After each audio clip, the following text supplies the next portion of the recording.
দেশের ব্যাংকিং খাত এখন এক নতুন বাস্তবতার মুখোমুখি।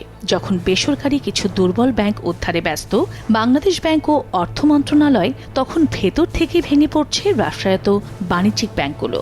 খেলাপি ঋণের পাহাড়, মূলধন ঘাটতি, প্রভিশন সংকট আর কমতে থাকা মুনাফায় এসব ব্যাংক আজ টিকে থাকার জন্য লড়ছে।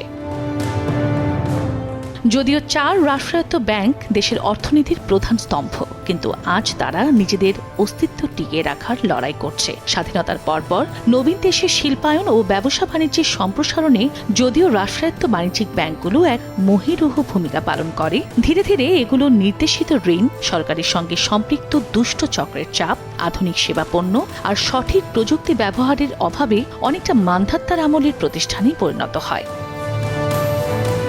প্রতিটি রাষ্ট্রায়ত্ত ব্যাংকে বছরের পর বছর বিরাট ক্ষতি, দুর্নীতি, স্বল্প পুঁজি আর অদক্ষতার প্রতীক হয়ে দাঁড়ায়। শুধু সরকারি মালিকানার দোহাই তুলে রাষ্ট্রীয় কোষাগার থেকে তাদের পুনর্মূলধনায়নের প্রক্রিয়াও অব্যাহত থাকে। গত 1.5 দশক জুড়ে অনিয়ম, দুর্নীতি, রাজনৈতিক নিয়ন্ত্রণ ও অদক্ষ ব্যবস্থাপনার প্রভাবে দেশের রাষ্ট্রায়ত্ত ব্যাংকগুলোর অবস্থা এখন খুবই নাজুক। বিপুল খেলাপি ঋণের চাপ, মূলধন ও সঞ্চিতি বা প্রভিশন ঘাটতি, তারল্য সংকট, ব্যবস্থাপনায় অদক্ষতা সহ বহুমুখী সংকটে রয়েছে ব্যাংকগুলো।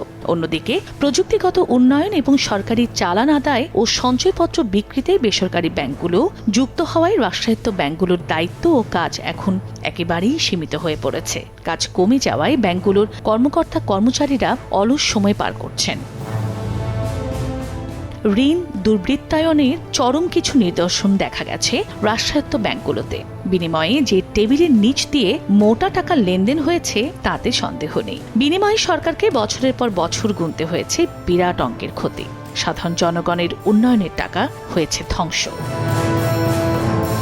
অন্তর্বর্তী সরকার বেসরকারি দুর্বল ব্যাংকগুলো সংস্কারের বিভিন্ন পদক্ষেপ নিলেও সরকারি ব্যাংকগুলোর সংস্কারে এখন পর্যন্ত কোনো পদক্ষেপ নেয়নি।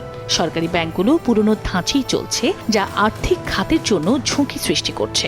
সংস্কারের মাধ্যমে ব্যাংকগুলোর কার্যক্রম গতিশীল করা প্রয়োজন। যদি এখনই রাষ্ট্রায়ত্ত ব্যাংকগুলোর পুনর্গঠন, একীভূতকরণ ও কার্যকর সংস্কার শুরু না হয়, তবে এসব ব্যাংক অর্থনীতিকে সহায়তা করার পরিবর্তে একসময় অর্থনীতির জন্য আরও বড় বোঝা হয়ে দাঁড়াবে।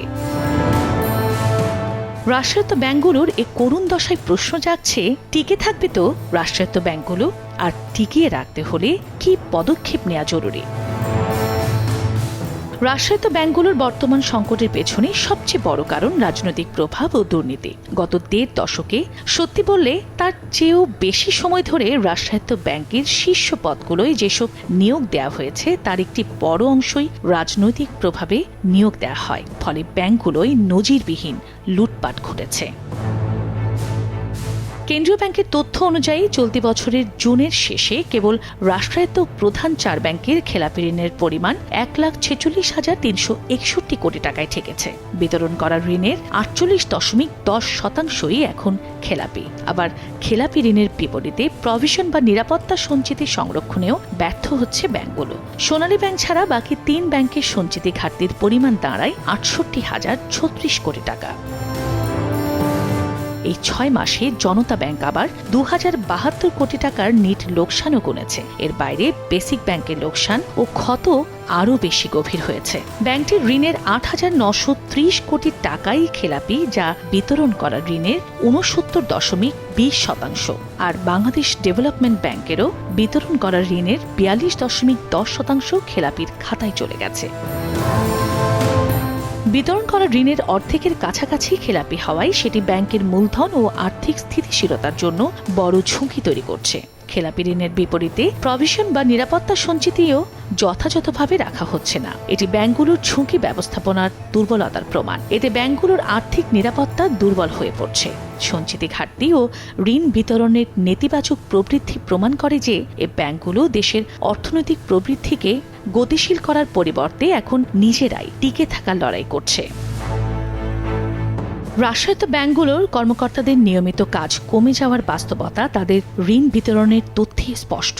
কেন্দ্রীয় ব্যাংকের হিসাব অনুযায়ী গত বছরের ডিসেম্বরের শেষে সোনালী, জনতা, অগ্রণী ও রূপালী এ 4 রাষ্ট্রায়ত্ত প্রধান ব্যাংকের মোট ঋণ স্থিতি ছিল 3,12,604 কোটি টাকা। কিন্তু পরবর্তী 6 মাসে ঋণ বিতরণ বাড়ার পরিবর্তে উল্টো 8,378 কোটি টাকা কমে গেছে। এতে করে চলতি বছরের জুনের শেষে তাদের ঋণ স্থিতি নেমে দাঁড়িয়েছে 3,04,226 কোটি টাকায়। শুধু এই 4 ব্যাংকই নয়, বেসিক, বিকেবি, রাখাব ও প্রবাসী কল্যাণ ব্যাংকের ক্ষেত্রেও একই প্রবণতা দেখা গেছে। ঋণ স্থিতি না বেড়ে বরং সংকুচিত হয়েছে। এ পরিস্থিতি রাষ্ট্রায়ত্ত ব্যাংকগুলোর কার্যক্রম সংকুচিত হওয়ায় একটি স্পষ্ট ইঙ্গিত বহন করে, যদিও এর পেছনে বৃহৎ মন্দ ঋণ বিবেচনায় কেন্দ্রীয় ব্যাংকের নির্দেশনাও কাজ করেছে। অর্থনীতিবিদরা মনে করছেন, রাষ্ট্রায়ত্ত ব্যাংকগুলোকে টিকিয়ে রাখতে হলে এখনই বড় ধরনের পদক্ষেপ নিতে হবে। দুর্বল ব্যাংকগুলোর কার্যক্রম টিকিয়ে রাখতে পুনর্গঠন বা একীভূতকরণ অপরিহার্য। এছাড়া সরকার চাইলে মূলধন ইনজেকশন দিতে পারে, তবে দীর্ঘমেয়াদী সমাধান হল সরকারি প্রতিষ্ঠানের কাছে থাকা বকেয়া আদায়। বাংলাদেশ ব্যাংকে কঠোর তদারকি ও কর্পোরেট গভর্নেন্স নিশ্চিতে কার্যকর পদক্ষেপ নিতে হবে। এছাড়া খেলাপি ঋণ মোকাবেলায় পর্যাপ্ত প্রভিশন রাখতে হবে।